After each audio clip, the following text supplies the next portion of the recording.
Back at it again with really long books. This time we're doing Pillars of the Earth by Ken Follett. This one I have been interested in for a while, not because I think that the plot sounds that interesting, but mainly because the plot doesn't sound interesting, but everybody loves it anyway. So, for those of you who don't know, The Pillars of the Earth is a historical fiction book about multiple generations of people building a cathedral. And that's about it. That's like the only description you can really find about the Pillars of the Earth. And it is also a book that is very nearly 1,000 pages long. Like, it's like 973 pages long. My fucking high fantasy ass was like, what on fucking earth could you talk about in the building of a cathedral for 973 fucking pages? And I guess we'll find out. Do I hate myself? Perhaps. On the other hand, like, people that I really care about, like people whose opinions I deeply cherish when it comes to books, have said that this is one of their favorite books. So, like, somehow this works. Like, somehow this is okay for a book to be 900 pages and for it to just be about building one fucking building. Going into it, I'm on chapter 4. I just finished chapter 3. And I'm listening to it on audiobook because if you've seen my Moby Dick vlog, you'll know that I can't stand to read a book for this long. So listening to it's much better. I'm kind of a nerd for old architecture. So my degree is in classical studies. So I learned a lot about Greco-Roman architecture. This is not Greco-Roman architecture, but it is, like, you know, the church architecture in the Middle Ages, which excites me. So I'm already going into it, like, a little bit jazzed to learn about architecture during this time period. Right now we've met Tom and his family, which includes Alfred, his son, Martha, his daughter, and his wife, Agnes. And currently, they're kind of just traveling around looking for work. He's a mason, so obviously, he is the one who wants to build the cathedral. Chapter 3 just ended with him murdering somebody.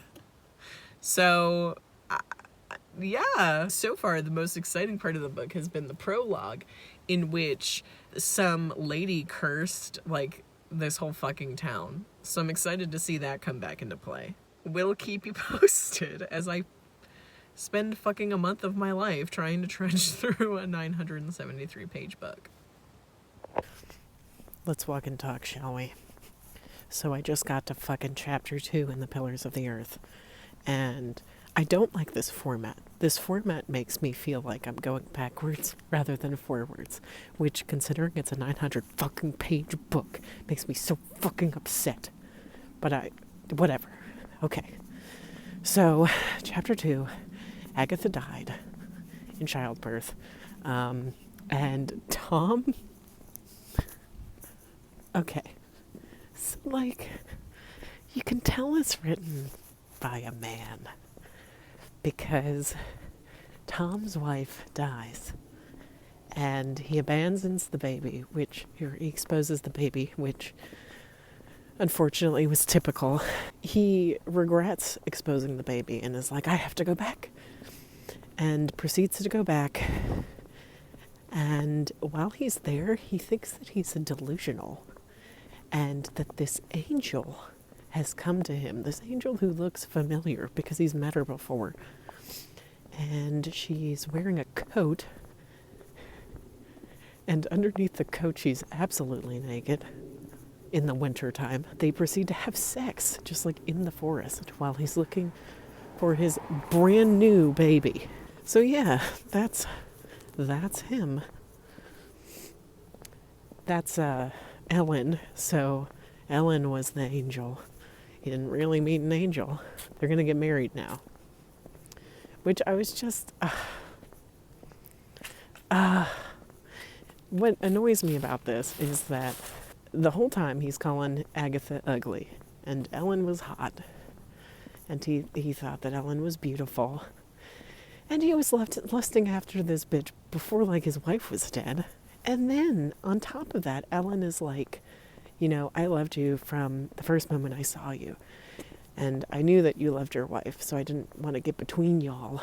The whole thing is it's just really fucked up, and it's kind of the classic case of like a woman, Ellen in this example, a woman who is, you know, educated and has a lot to offer. Like it's kind of like this like weird like 12th century manic pixie dream girl, but also like a 12th century like Bond girl, where like she's really fucking awesome on paper and she should be fucking awesome in real life, but then freaking she can't be that awesome because the author's like, well, you know, she has to emphasize the man's awesomeness, so the man is mediocre, so she ends up being like less than mediocre, which is a fucking slap in the face. So that's kind of what I'm getting from Ellen so far. I legit, like, when I was reading the sex scene, legit was just like, well, maybe I should just stop reading now. Like, I'm only fucking like, what, 80 pages into this tome. Like, I don't think that I want to continue on this path, because this is just sexist writing 101. I think I'll give it a shot. Mainly I say that because this next chapter is not starring Tom, so maybe other characters will be better. Although now I'm like on my toes, like now I'm weary, and considering that every character in this new section is also a man, I'm still thinking that this is a man book, and it's just about man probs. Or I should say man probs and woman probs from the perspective of a man. Fucking, no wonder it takes so fucking long to build this fucking cathedral, because no one's fucking built it yet. Like, are we gonna have to wait for this fucking kid to, like, become a monk, find his dad, commission his dad to build a cathedral? Because I don't want to watch this kid fucking grow up. That's so long. Just build the goddamn cathedral. Ugh. Wow, this scarf really makes me look like I have no neck, huh? I have finished part one of the Pillars of the Earth. So I believe the last check-in I made was when Agnes died, which seems like so long ago. But what's happened now is we've been introduced to 2 more narrators. So there's Tom now, and Prior Philip, and Bitch Boy. I can't even remember. I think it's William or some shit. Asshole. Mainly, okay, so the plot's going on, although I'm not gonna lie, for like, so part 1 has taken almost 300 pages. Legit, I was like, are they just never going to even start building the cathedral? Like, I get that it's a 900 page book, so maybe not. The pacing is just slow, which once again makes sense because it's 900 pages, but I was still like starting to lose hope that a cathedral was happening. And most of Tom's chapters were just about him being poor and destitute, which after a while kind of is just like, yeah, you're still poor, you know what I mean? Like you're still starving and looking for work. Not much else is happening with you. The other narrators, Prior Philip, I like. I like Prior Philip. He seems like a solid person. He seems like a go-getter, and I'm excited to see him make his monastery like really fucking baller. The Bitch Boy, obviously I don't like. he's a rapist, which is like, no. I think that Ken Follett is aware that like 2/3 of his narrators kind of suck. And what I mean is, like, so with Bitch Boy, it's pretty obvious, like, he's a rapist and the text does not support this. With Tom, I think there's a recognition that, like, he's pretty ignorant of his privilege and also of, like, just normal basic things that are happening around him. So, like, his son is beating up on Ellen, his new wife's son, and he, like, doesn't, like, he's like, oh, it's just, like, kids being kids. And it's like, no, like, your kid's, like, 14 and my kid's, like, 6. Your kid's giving my kid, like, a broken nose. So, like, that's not kids being kids. But it is really annoying to read his chapters because of this. Like, it's really hard for me to like Tom. He, like, plays off the, like, the nice guy shit, but then, like, he pulls, like, nice guy bullcrap. Like, he got into one fight with Ellen and immediately was like, Agnes would have never done this.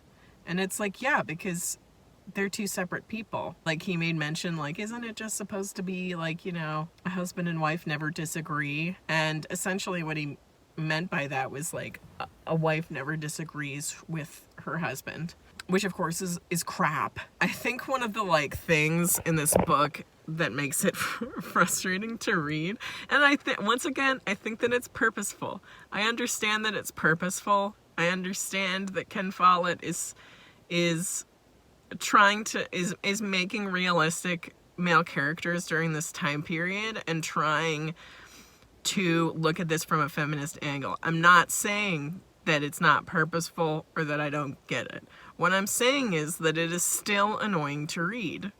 In the sense of, like, you have women like Ellen, you have women like Aliena who are quick-witted and smart and figure things out and are opinionated and have a certain semblance of power that makes them threatening.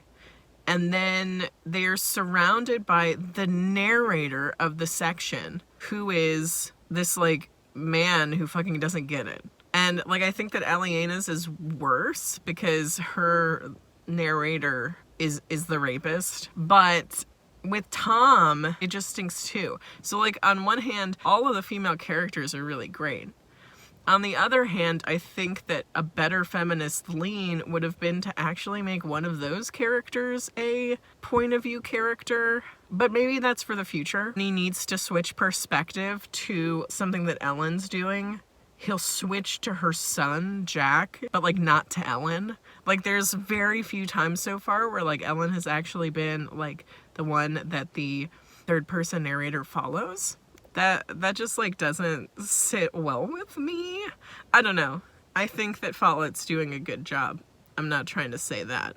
I do think, though, now, in 2021, almost 2022, so years after he wrote this, it's not enough to have strong female characters, but then still have everything narrated by, like, asshole men. You know what I mean? So I guess what I'm saying is that it's progressive, and it was probably very progressive when it was written, but it just doesn't hit as good as it could have. You're actually going to build the cathedral now.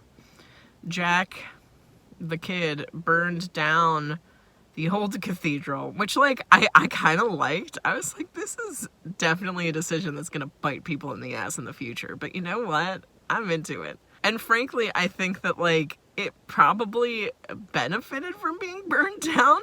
I think, like, the prior and the bishop probably also benefited from this.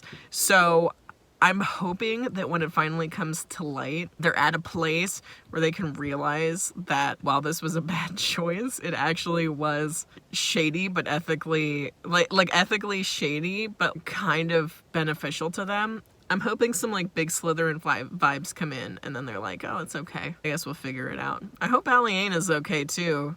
That bitch, I haven't heard from her in a while, but, like, ooh. This might need to be 2 parts. I guess we'll see how it goes. My audiobook is, like, that I checked out from the library is due tomorrow. So if somebody has it on hold, then I can't renew it. And then we're gonna have to wait 3 more weeks to finish the fucking Pillars of the Earth. I am 48% of the way done. So sometimes I just get kind of exhausted because I'm almost 500 pages into this book and I'm not halfway done. I mean, I think that that's just one of the pitfalls of writing a 1,000-page book. It's exhausting. It's exhausting to read. I'm sure it was exhausting to write. Right now, so they're building the cathedral. Prior Philip is still absolutely my favorite character. Follett has, like, as I said, three like people we follow. Mostly. There's other people we follow, like we followed Aliena now, and it seems like we got William, who obviously is the antagonist. And I am gonna be so thrilled when he fucking dies. Like, I am so excited to see this man get his comeuppance, because he's, ooh. Then we have Tom, who seems like the absolutely average person. He's not growing on me yet.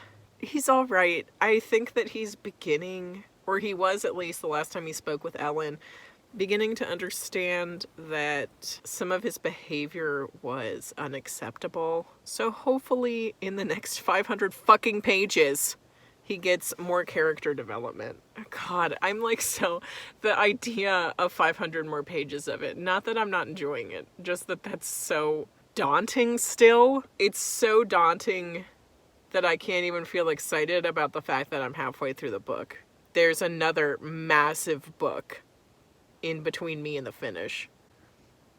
So that's hard to get through. But then we have Prior Philip, who's pretty good. Almost good sometimes to his own deficit. I'm also really loving how, while Prior Philip is a decent person, he also pulls some like shady Slytherin moves. Sorry, there's someone walking across and now I feel uncomfortable vlogging in my car. Aliena, I think, is an interesting character. I'm excited to see what she's like. We just, like, skipped a year, so I'm excited to see what she's like in this new, like, how she's developed, because I thought her characterization after she was raped was really good, but really sad.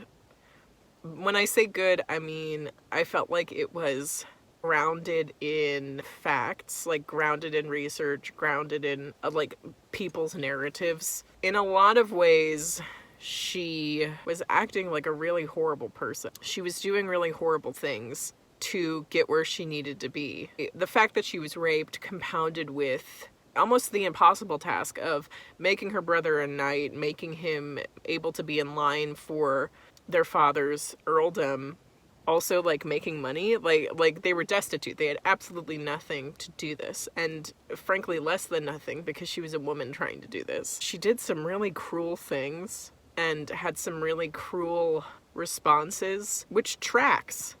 I'm glad that, as somebody who also responds to a lot of traumas with anger, I'm really glad that Follett decided to take this like in an unabashed way to like make her angry and mortified and furious rather than like scared. Not that any trauma response is invalid, just that I feel like I haven't really seen it that often, and so it was exciting to see a different trauma response discussed. I hope that she's healed from that. I hope that she's, I don't really think that you can heal from that, but I hope that she has grown from that, and it looks like in this new part that she is a little bit more economically stable. So I'm really excited to see her be like a boss-ass bitch. And that's where I'm at. I guess we'll find out if my audiobook doesn't renew and I have to put it on hold again. But I'm glad that I got halfway through. That probably means that I have one more checkout left.